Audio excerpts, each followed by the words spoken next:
Good afternoon, everybody. Can I thank Sharon for guiding the proceedings this afternoon? Can I thank Uncle Thomas for the very kind and very generous way he shared culture with us a moment ago when he welcomed us to country. Can I also acknowledge the elders, the customs, the traditions of the Yagara people this side of the Maiwar, all the way down to where I'm from, Berrinba, Logan City. I wanted to express as well, as others have, my gratitude to everybody here who is committed to the cause of recognition and consultation, which is at the very core of the voice of Parliament that we will be putting to the people before the end of the year. Now, towards the end of a week that has already taken me to Sydney, Canberra and Perth, can I say how much I appreciate this opportunity to address CEDA again, but particularly here on home turf, here in Brisbane. And in front of such a big and important crowd full of familiar faces right around the room. CEDA is, as Carolyn said, an absolutely indispensable part of our national economic conversation, and I'm really pleased that I could accept this invitation today. I wanted to thank Clint and Jared and Sharon and all of the team at CEDA for the way that you elevate and educate the national economic policy conversation in this country. Now, the last time I was here at the Convention Centre with Carolyn, Griffith was naming Andrew Fraser, the first alumnus of our university, to be its Chancellor. And I wanted to thank Carolyn and Griffith for that, but also for supporting this gathering today and for your very kind introduction a moment ago, Carolyn.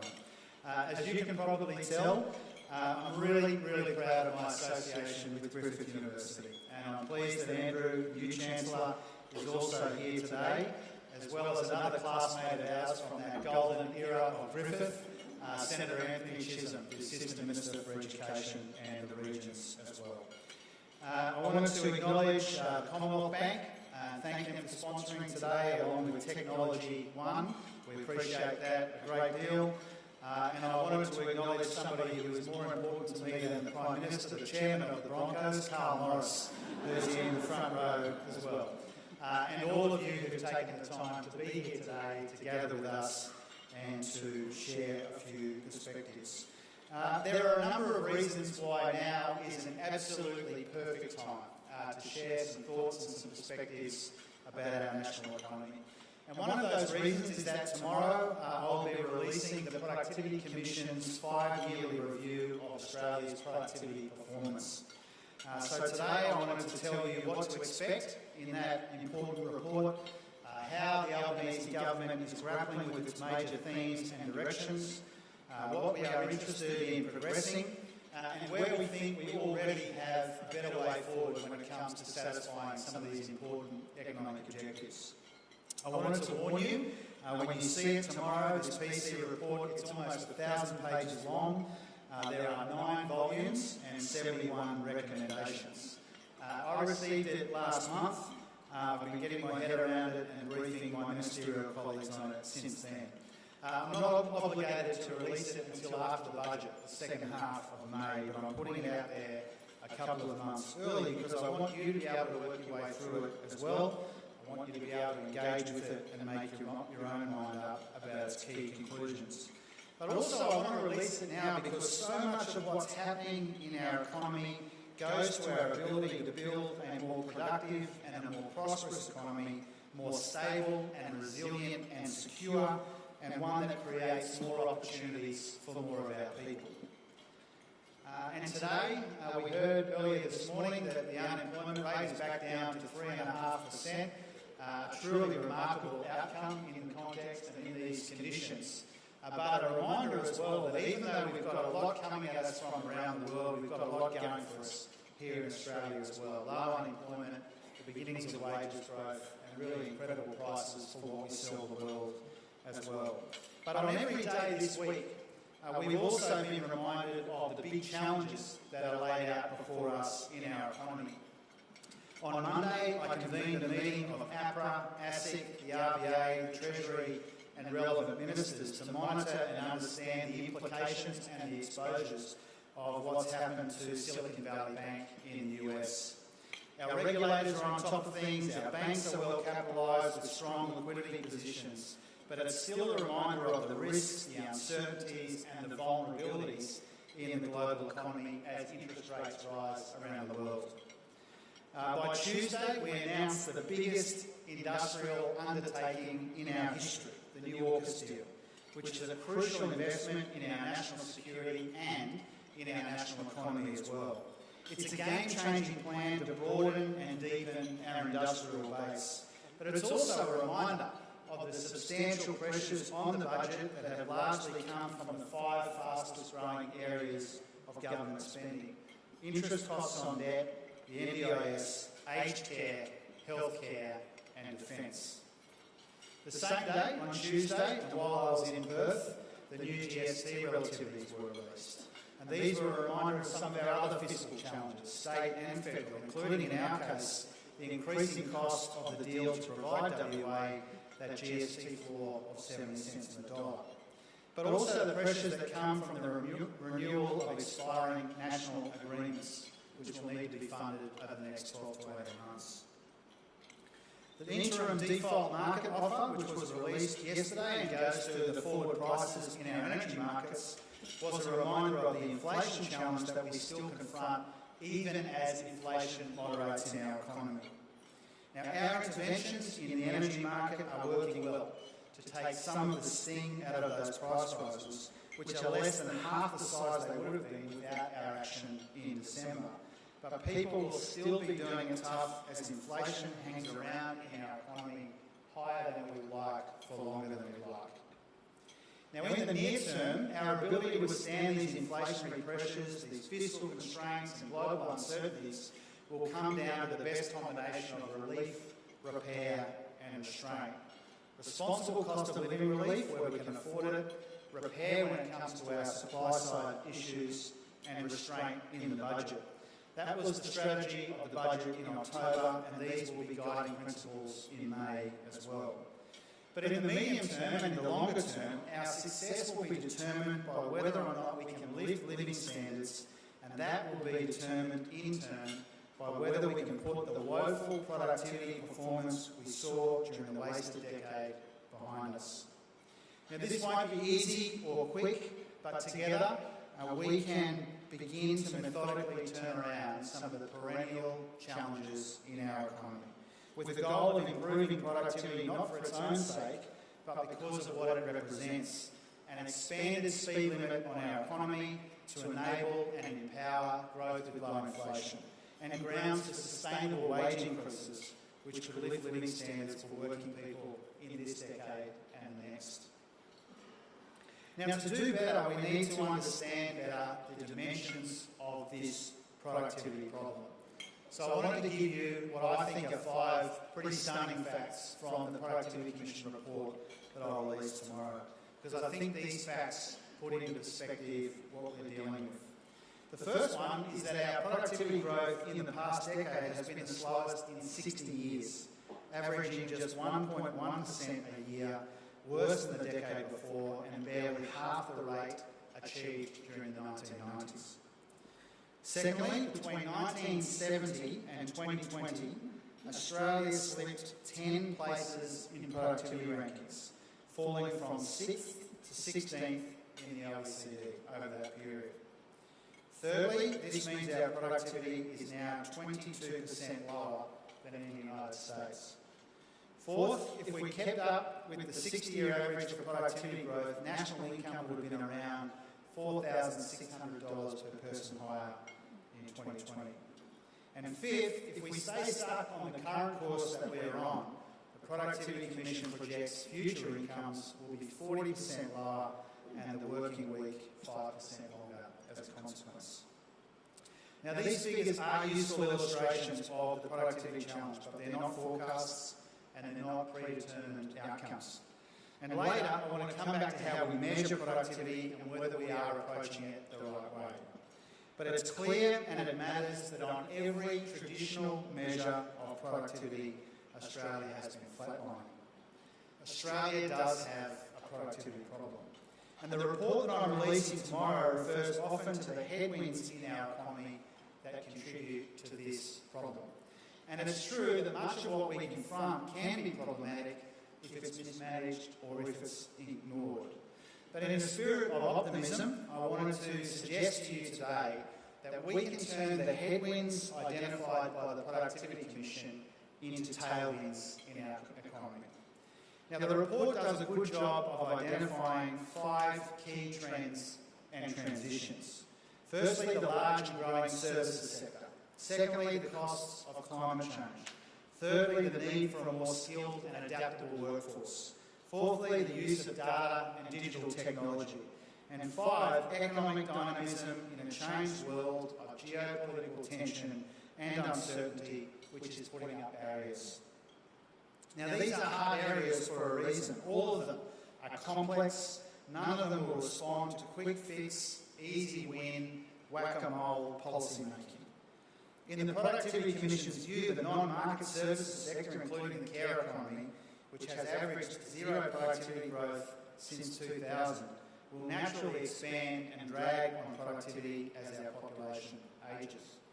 And that transition will be happening in the context of another one, a move towards net zero that will require billions of dollars of investment by 2050. Now, this will help us avoid some of the worst impacts of climate change, but it will also help create new sources of growth that will lift our productivity performance over time.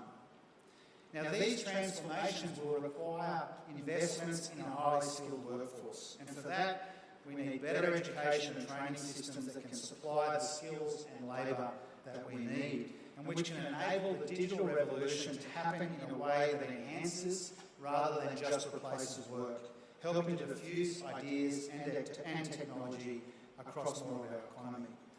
Now, all of this in the context of significant geopolitical uncertainty that will present its own headwinds if not handled correctly, with serious fiscal constraints as well, and in an economy that has become less dynamic over recent decades. So the Productivity Commission report that you'll see tomorrow proposes 5 ways to respond to all of these pressures, all of these trends and transitions. And the PC calls it its policy agenda for a more productive Australia. And the 5 parts of this. Firstly, building an adaptable workforce to supply the skilled workers for Australia's future economy. Secondly, harnessing data, digital technology and diffusion to capture the dividend of new ideas. 3, creating a more dynamic economy through fostering competition, efficiency and contestability in markets. Fourthly, lifting productivity in the non-market sector to deliver high-quality services at the lowest cost. And fifthly, securing net zero at least cost to limit the productivity damage caused by climate change. Now, these groupings that the PC is proposing are useful to us. They align pretty closely with what we've been talking about over the life of this new federal government, about the opportunities of the energy transition, the possibilities of data and digital, and the big shift to services, particularly the care economy. Now, obviously, no government is expected to pick up and run with every single recommendation of the Productivity Commission. No government has, and no government will. In fact, precisely 0 recommendations from the last 5-yearly review were fully implemented by our predecessors.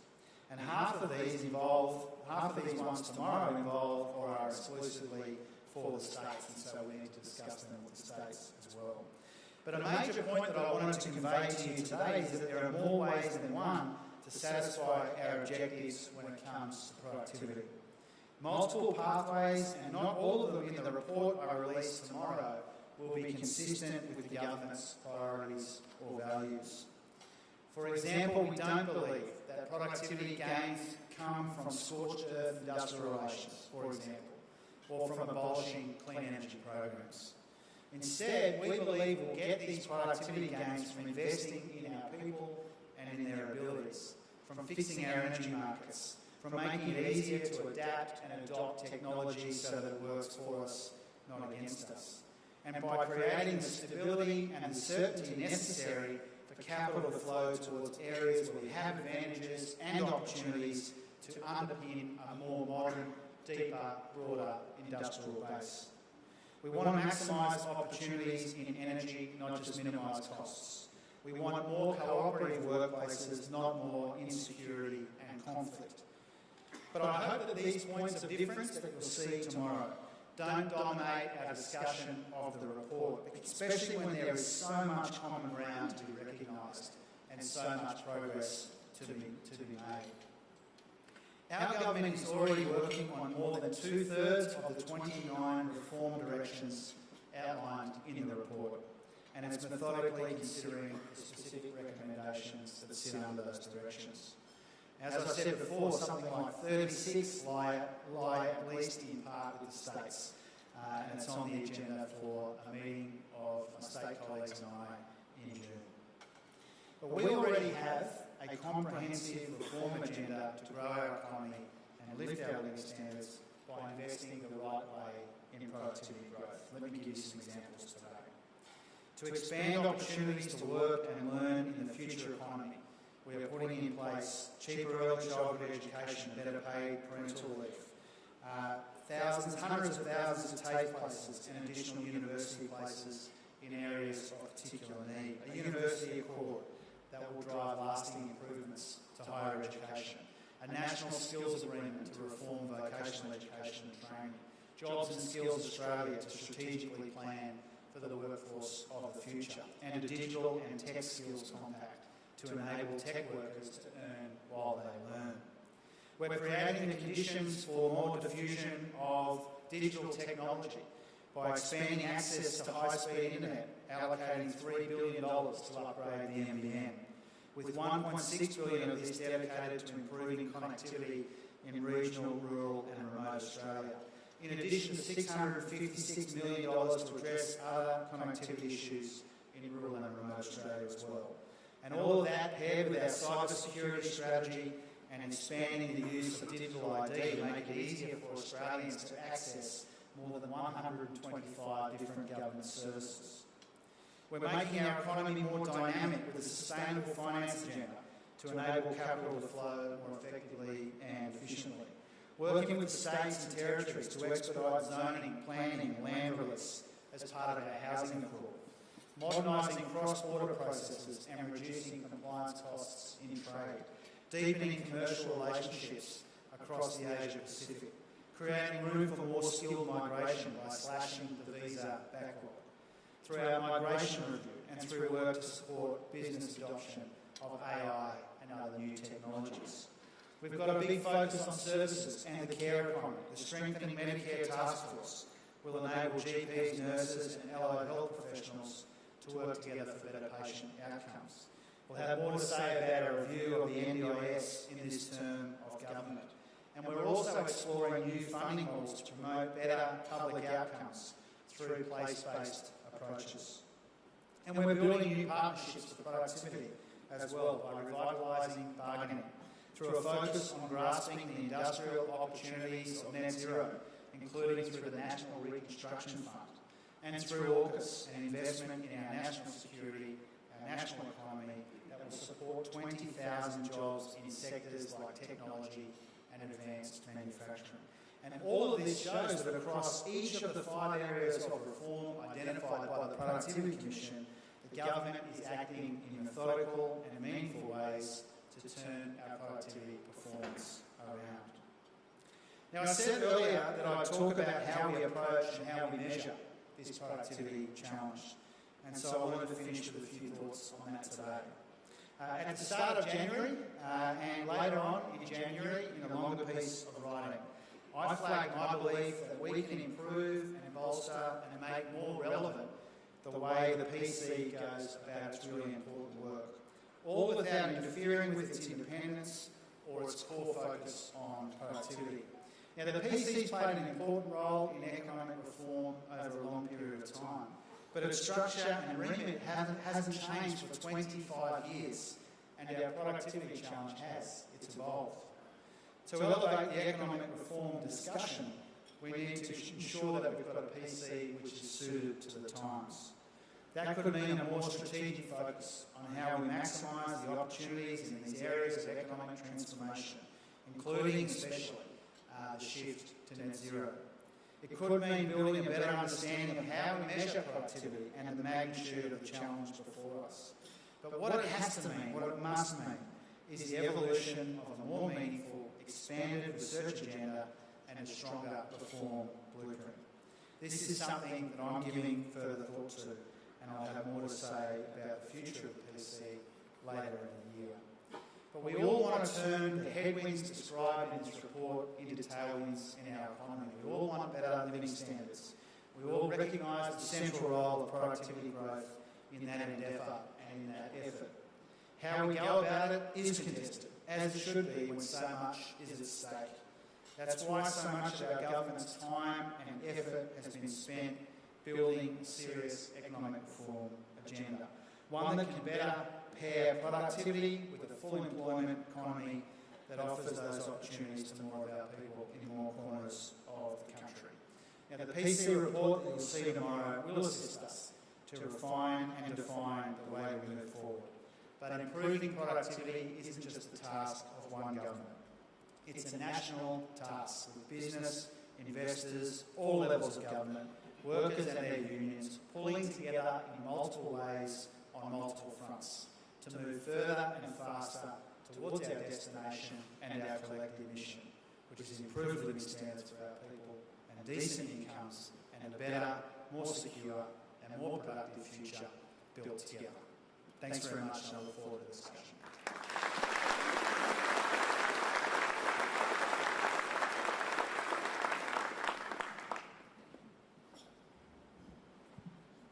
Thank you, Treasurer. Good afternoon, everyone.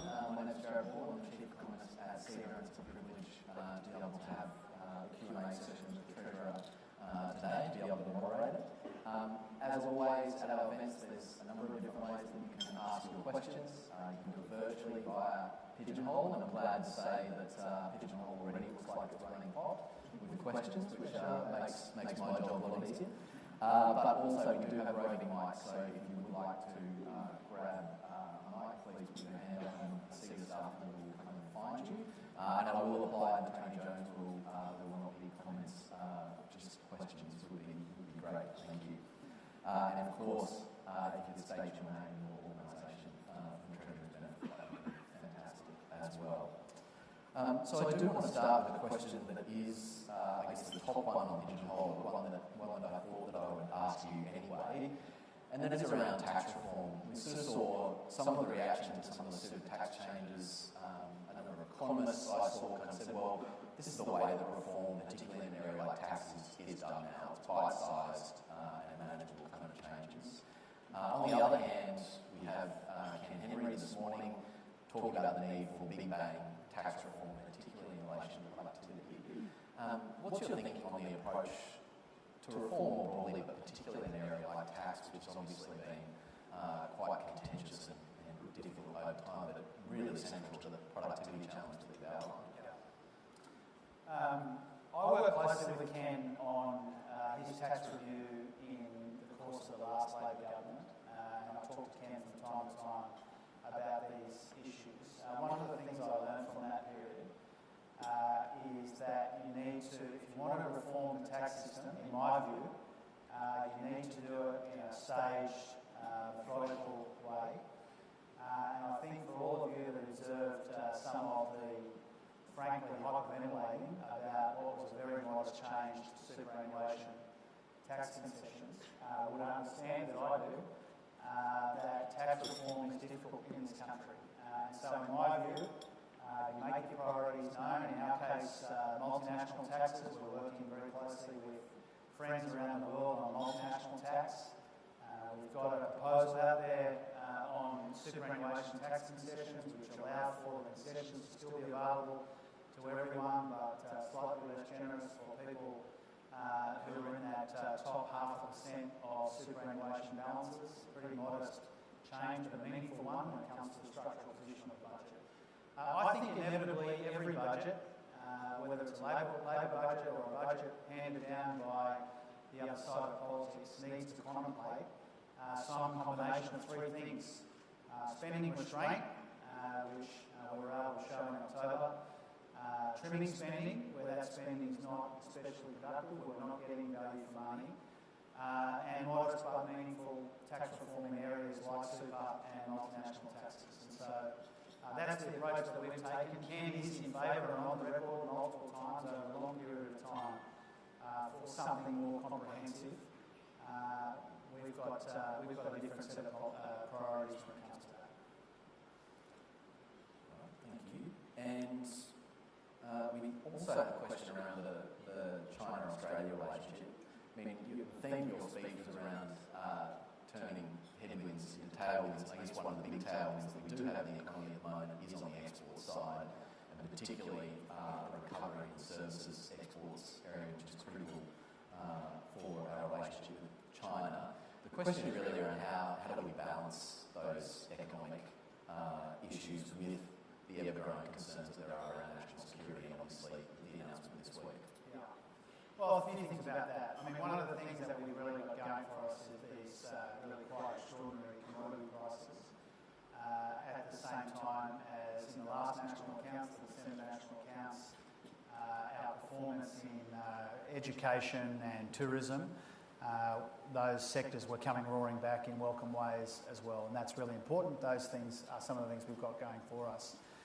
When it comes to how we manage our relationships in the region and what that means for our economy, we believe that everybody in our region's got an interest in a peaceful, prosperous, safe and secure region. And as a middle-sized economy, as reliant as we are on international trade and our relationships in the region, then what we announced earlier in the week is of a piece with that approach, that priority. You know, every country makes its own decisions about its national defence and its national security, and that's appropriate. For us, we've made our priorities clear, which is a peaceful region, prosperous region, safe and secure and stable. That's what that announcement was about. Obviously, some of our relationships in the region are complex. They've become more so in recent years. They might become increasingly so. But our job is to make the right decisions for the right reasons. I believe the AUKUS deal is a good decision, one that I obviously support, and it will be important not just for our national security in the region, but for our national economy too. All right, we might go back to the PC review a little bit, and another question that's running hot from Anonymous on Pigeonhole, one of our serial contributors. And it's around training and education, and I'm guessing that this is a pretty big part of the PC review, and I think a number of economists would say it's probably the biggest opportunity that we've got in terms of increasing productivity in future. What role do you see education and training playing in the future, and particularly around contributing to productivity growth? And I think perhaps we would all like to avoid working an extra 2 hours a week in future, and so we'd all be incentivised to take it up. Well, obviously, education and training is absolutely central, and if you think of that another way, we won't achieve the energy transition.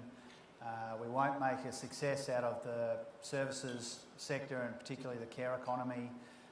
We won't make technology work for us unless we get the people part of it right.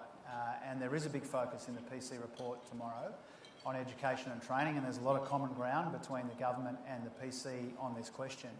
And it goes, for us, it really goes to that philosophical view that we have about productivity, which is you get the best productivity outcomes when you're prepared to invest in people. That's a big priority for us, and it's a big part of the report. All right, I'll just check if there's any questions in the room as I squint through. I do see a question here, if we can get a roving mic. While you're receiving your mic, I'll ask another question from Pigeonhole, from Jodie Curry, and thank you, Jodie, for putting a name to your question. Given today's Closing the Gap Day, what are the key opportunities in supporting the participation of First Nations people in our economy? And I guess a really strong theme that we've been thinking through in terms of this is an economic issue as much as it's a social issue. Totally. I mean, that's how we approach the opportunity of the voice. If we're serious about dialling up and maximising the participation of more people in our democratic institutions, but also in our economy, then the best place to continue that effort is through recognition and consultation with First Nations people. And the opponents of the voice want to try and pretend that we have to make a choice between doing the right thing on the voice and doing the right thing in our economy, or focusing on some of the nearer term economic issues, and I just completely reject that. You know, I see what we're proposing to do in the voice, along with all of the other policies and programs we have to advance the economic and political participation of First Nations people. I see that as all of one, as parts of one big task that we have. And the big piece of writing I did earlier in the year, if it was about one thing more than anything else, it's that the good countries recognise that strengthening your democratic institutions and strengthening your economy, those are complementary objectives. They're not at odds with each other, and that's what the voice, I think, recognises too. Question here. Treasurer David Foreman, thank you for your address. Loving hearing you talk about technology and its role in productivity. We've been able to measure the impact at an enterprise level of technology, but we've never managed, or the PC's never managed to be able to demonstrate the macroeconomic impacts. Does our inability to do that threaten the momentum for continued policy to drive technology diffusion? Yeah, thanks for your question, Dave, and for the opportunity to speak with you about these issues over a really long period of time. Yeah, what I tried to get at towards the end of the speech is, measured in all the traditional ways, we've got a productivity problem. That's serious, it matters, we want to turn that around. But we also, in addition to that, need to think differently about productivity in our economy. And I think it is, for a lot of people, a bit of a head-scratcher that we've got these remarkable advances in technology, especially communications technology, but also in health and in other ways, which don't seem to be properly captured by the way we measure and think about and talk about productivity in our economy. And this is one of the reasons why I do want to renovate our economic institutions, including the Productivity Commission, because sometimes what we do in Australia, I think, is we build these great institutions and we work on the assumption that, if they have worked relatively well for us in the past, then that means that we kind of set and forget them. And I want to take a different approach to the PC. And one of the reasons I want to do that is because of your question. You know, how do we do a much better job of firstly recognising, but also making the most out of the ways that technology is changing our communities and our economy? How do we measure that? How do we come at it more effectively? A lot of what we're talking about in the PC report is crucial. But in addition to that, maybe we can use this opportunity, and maybe we can think about the next 5-yearly review as a good opportunity for us to come at this challenge differently as well. So on a similar thread, we have a question in Pigeonhole around can you expand a little bit further on how we measure and grow productivity in the care economy? And I guess going to your institution point, asking, does productivity and the way we measure it need to be expanded to make sure we don't just have a productive care sector, but one that has better outcomes for people as well? Yeah, so I've got this great colleague, Andrew Charlton, the new member for Parramatta, and I've been working closely with him on this PC report since we received it last month. And one of the main things, if not the main thing, that Andrew and I talk about is really this issue that goes to Dave's question and goes to your question as well. Everything I just said plus. If we can empower the PC to think about the data that we have differently, to measure productivity in additional ways, then maybe we can recognise some of the quite remarkable progress that has been made in the services sector, the care economy, particularly you think about healthcare, particularly during COVID, which was the great accelerator for some of these things. And so Andrew and I and others, people in the room, around the room here today, we are engaged in a discussion about how do we take this opportunity, not just to measure things differently, but to consider things differently, particularly, and where it has the most relevance, I think, is the care economy and especially health. I think we've got a question here. No, here. Thank you. Thank you, Dr. Chalmers. Nick Ryan from Lutheran Services. We're a care economy provider. I was very interested in your comments around the whole Productivity Commission role and function, who have done really valuable work for decades around major structural reform issues. I've noticed in the last decade a trend towards royal commissions to undertake deep structural reviews, which of course have an entirely different frame. So I'm thinking banking, disability, aged care, which are two of those areas are ours. I'm wondering, will we see a return to good economic reviews and structural reform, more from the Productivity Commission and perhaps less reliance on royal commissions, please, for those kinds of issues? Yeah, ideally. I mean, those royal commissions that you mentioned are for when I think governments feel like, well, two things. Firstly, some kind of quite specific crisis is one part of it. But secondly, where you want to compel people to participate, to put it kindly. And so that's where a Royal Commission, I think, is appropriate. But the main part of your question, do we see a greater role for the PC in economic reform into the future? I do, yeah. But I want to make sure that we set it up to succeed. And I'm not saying it's set up to fail. I don't believe that. But I believe it is time, a bit like what we're doing with the Reserve Bank, recognising the work over a long period of time that the Reserve Bank has done. No economic institution in our society should be beyond a closer look to see if we're getting the best value out of its work. And this is not a partisan comment and it's not a shot at the PC, but I think sometimes the PC gets treated as a sort of an ideological parking lot for issues that governments don't want to come at yet. And we've not approached it that way. In the last 9 months, we've got some important work in early childhood education and in other ways. So there's the supply side of it, the work of the PC. How do we resource it and make sure that it's got the right agenda and the right framework and guidance? That's on the kind of supply side. But on the demand side, to make sure that governments are using it the right way. And we intend to use it the right way, obviously. Another question here. James Sturgis from Regional Development Australia, Ipswich and Westmoreton.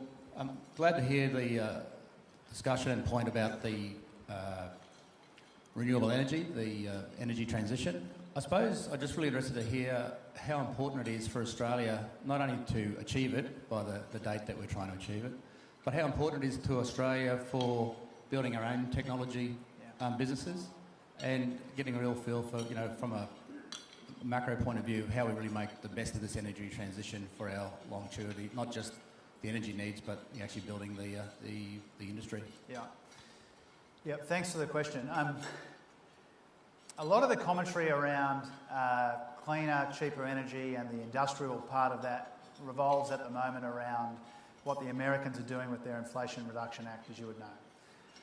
And if you think about what the Americans are doing combined with how the Europeans have responded to that, a lot of people in the commentary talk about this kind of race to the bottom on subsidies and support for green industries and green tech, whereas I see it as this kind of race to the top.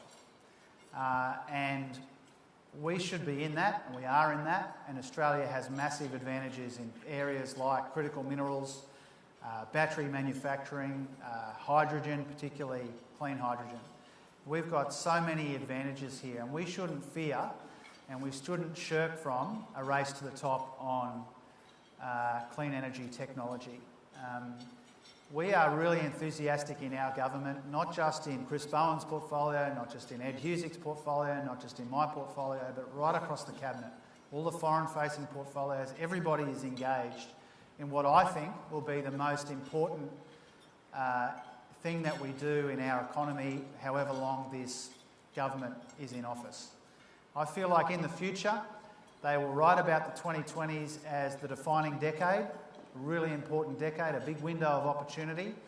And the thing that they will view that through is whether or not we made the most of our opportunities in cleaner and cheaper energy and what that meant for our ability to create a broader and deeper industrial base. one that creates new industries but also maximises our traditional strengths in resources and agriculture and elsewhere. I think it's that important. And, you know, I hope I conveyed that in the sense of how we respond and think about the Productivity Commission review. The Productivity Commission is very focused on that transition. I think it will probably be the most important thing that we grapple with in the life of this government. We've got a question here which might have to be our final one. Thank you, Leo Hammett. I was just wishing to tease out, if I may, some of the PC review as it relates to the significant investment across infrastructure, and particularly as it relates to how what comment or perspectives they might put forward or have put forward regarding the planning, funding and delivery of key infrastructure. Well, a couple of things, and obviously I encourage you to read the 9 volumes tomorrow when it pops up on the Productivity Commission website around the middle of the day. But when it comes to infrastructure, I mean, all of the perennial challenges, cost effectiveness, labour force, you know, whether we're building smart infrastructure, particularly in our cities and suburbs, the whole connectivity piece, which obviously has a traditional meaning, but also increasingly a technological meaning. You know, these are some of the things that the report grapples with, and they are some of the things that we grapple with as a government. We think about connectivity in its broadest sense, and we think about infrastructure, whether it's technological or social or physical infrastructure, which is central to your industry. You know, we recognise that in the last few years the pressures have been immense. The inflationary pressures and the workforce pressures have combined to make it really hard to build stuff. And so we have to crack that. We have to crack the skills and labour shortages. We have to get the technological bit of it right. We have to get the supply chains right, another big part of the challenge. And the PC report talks a bit about all of that, and we will continue to talk a bit about that as well. All right, final, very brief question over here. Thanks so much, Treasurer Caitlin Byrne from Griffith University. I wanted to just focus on this big announcement of the AUKUS deal. Yeah. You know, this is a huge investment by government. We're going to see submarines in decades. I'd be really keen to hear how you describe to families around Australia what are the economic benefits and the benefits for productivity that we might see in the shorter term. Yeah, thank you for that. So if you think about this investment, which is seen primarily through the prism of national security, and fair enough, it's you know, a sizable investment in our resources in our defence forces. But I would encourage people to think about it much more broadly than that, and this goes to your question. When it comes to technological skills, when it comes to advanced manufacturing, when it comes to critical minerals, when it comes to energy efficiency, AUKUS brings all of these things together. And yes, $9 billion over the course of the forward estimates is a substantial amount of money, but none of it adds to the deficit, completely offset over the forward estimates. 50 to 58 billion over the 10-year horizon is not a small amount of money either. But over a 10-year period, you think about what we get from that. Manufacturing jobs, training and upskilling, technological spillovers, all of these sorts of things that our economy is relying on into the future. And I understand that there are lots of different ways that you can make an investment of that size. But when we think about value for money, we need to think about it much more substantially than the submarines that will be produced. We need to think about the jobs, the technology and the knowledge and the opportunities that will be created as well.